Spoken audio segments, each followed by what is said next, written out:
Hi, I'm Roz. And I'm Greta. And we're back with some more summer books to read this summer that are hugely interesting.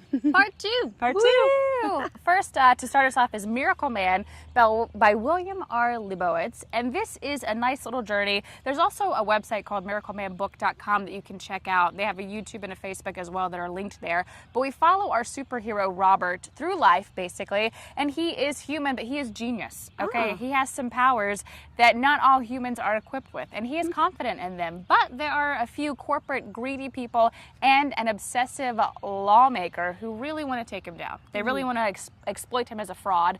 But he's not afraid, and he overcomes this. See how he overcomes it. It's an inspiring story, and there's also some love involved. He has a special woman in his life.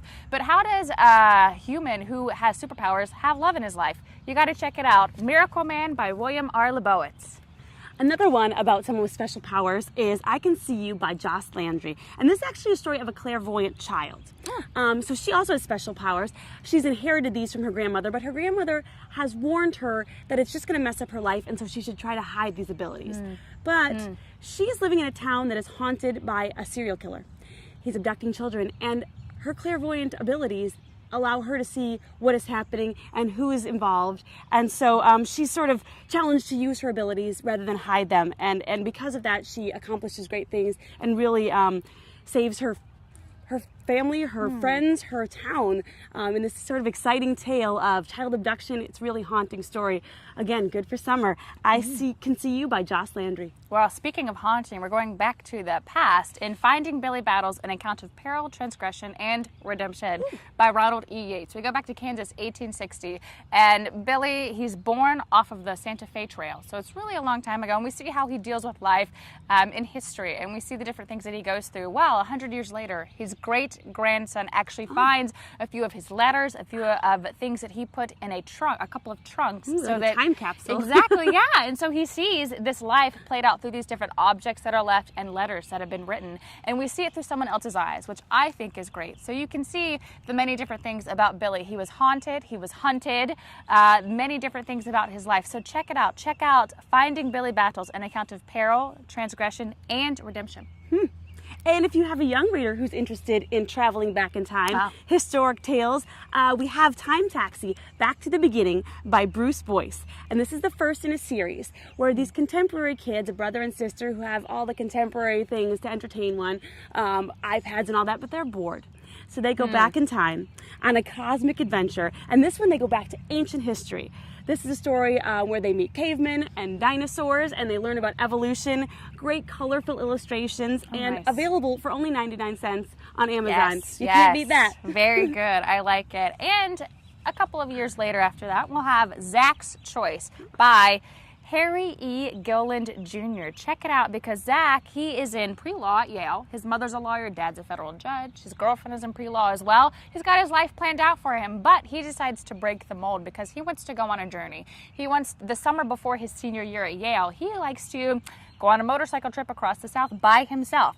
Well, he runs into a very interesting character, Bobby, a hitchhiker. They have dinner one night, and he lets him stay in his hotel room, but the next morning, Bobby is gone, and so are all of Zack's belongings. So he travels even further out west to Vegas and finds Bobby, and even unravels a mystery. So does Zack go back to school? Does he continue on in the family legacy? Or does he break the mold and really make a choice for himself? You'll have to find out in Zack's Choice. Another interesting tale of an epic journey by a young man is White Thirst, Surviving a New Life by Mike Anka. And this is based on a true story. The author, Mike, and his friend Bastian escaped from Romania in 1979. It was a really dangerous place to be at the time, so they make their way to Italy and a refugee camp there. They believe that this new place is going to be safe for them, but they discover right away there's a lot of corruption and death in this camp, so they keep on traveling in this really epic journey. A story of connections and facing challenges, really being determined, and not taking our freedom for granted. Also available on Amazon. Oh, good. Amazon's got it all. Our next book, Space Tiger, takes us into the future. And Space Tiger is by S.R. Shuja. And we even have a cover of it right here. So futuristic looking, basically. Very nice. And we're in the 22nd century where corporations and warlords are taking over and putting businesses in space. Okay, so we are able to live in space at this point. People are even born in space. Probably even die in space, but we won't go there. But we have the Bureau of Space Detectives, and they are in charge of keeping everybody safe, and they're behind on the U.S. So the president's daughter at the U.S., his stepdaughter, I'm sorry, is kidnapped, and so is her husband. And so they're taken out into space, and they've got to find them. So it's not just an Earth thing anymore. We're traveling as far as Mars, and so we really have to figure out what happened to them. So the Space Tiger is the space jet that they use, and Captain Detective Pete Brown is the captain of this ship. So do they find her? Do they not find her? What happens? And how do we find somebody in space? It's a whole nother atmosphere. So to get into the future, check out this mystery of Space Tiger by S.R. Shuja. Excellent. If you have young readers in your life, again, we have something futuristic in the future called Chosen: The Path of Heroes by Kyla Price. And this is fantasy literature. It's the first in a series, and a young student, Zuri, enters high school and discovers he has powers. And at this high school, there are several other students who also have special powers. The four of them together are training to be wizards, and they are going to save the world from the Overlord. If you have a child in your life who enjoyed Harry Potter or Percy Jackson, this is another great, fantasy thing where the kids are really doing things beyond what we would think our kids are able to, saving the world. Wonderful. Yeah. I like it. Very good. Speaking of a group of students, we have Dealey Plaza next by John A. Russo, and he's a legendary horror writer. And he really brings it on home with this book because we're at Dealey Plaza. For those of you that don't know, that was where JFK was assassinated, actually. So we have some youthful conspiracy buffs head out there a year later, and they actually reenact this assassination. But in the reenactment, 4 of them are actually brutally murdered. So we have them go on from that, it's a tragic situation, but they move on, and years later, one of them becomes a country star, one is a famous FBI agent.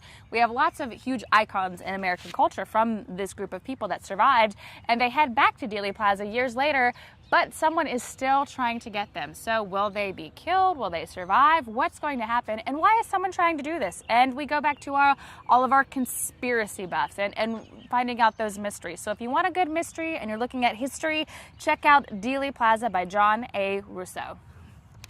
Another story that takes place back in time is The Book of Siavon, The Ruby Child by Jessica Eppley. This is yet another young adult literature I love, especially in the summer, reading things that are young adult. They're so full of adventure and fantasy. This one is another great one. And a nice thing about this is our main character is a female. A lot of times you have people like Harry Potter, but we have a young lady, if you like Hunger Games, that kind of thing. A young, powerful, independent woman. She's smart. And she accepts her destiny because she is the only one who is prophesied to be able to save the world. And she really sees the value in, doing what she's able to do to save the world, to save her friends. Check out The Book of Siavon, Ruby Child. And also, Lies to Die For by Todd M. Thiede. This is the story of 2 detectives, Max Larkin and Jess Fairlane, the top 2 detectives in Rockton, Illinois, and they are solving a pretty intense mystery because they're on the pursuit of a killer who is branding letters into his victims' bodies. So it's a serious situation, and this is actually the 2nd book in a series of the Max Larkin detective series. So if you really want to see some other things going on and get some history on this, you can read the 1st book, and it probably goes on into a 3rd and possibly a 4th book. But Max and Jess, Max has been on suspension because he hid some things from his supervisor previously. So Jess has taken over, and she's doing really great by herself.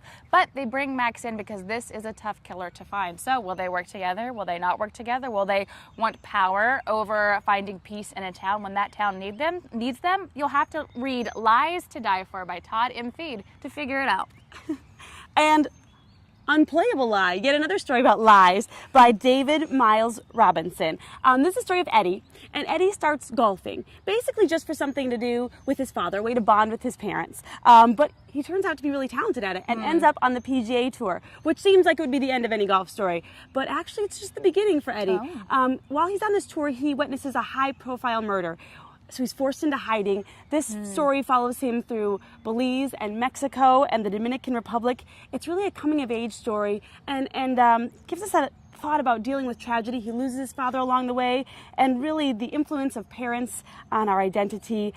Golfers will love this book, but if you're not a golfer, you'll still enjoy this book. And also, we'll give you some little bits of information so that you can connect with the golfers in your life. These are some great books for summer. We've had a great time. They are. Check them out. Read them. Pursue them. Find a journey with them. It'll be great. I'm Roz. And I'm Greta. Have a good summer.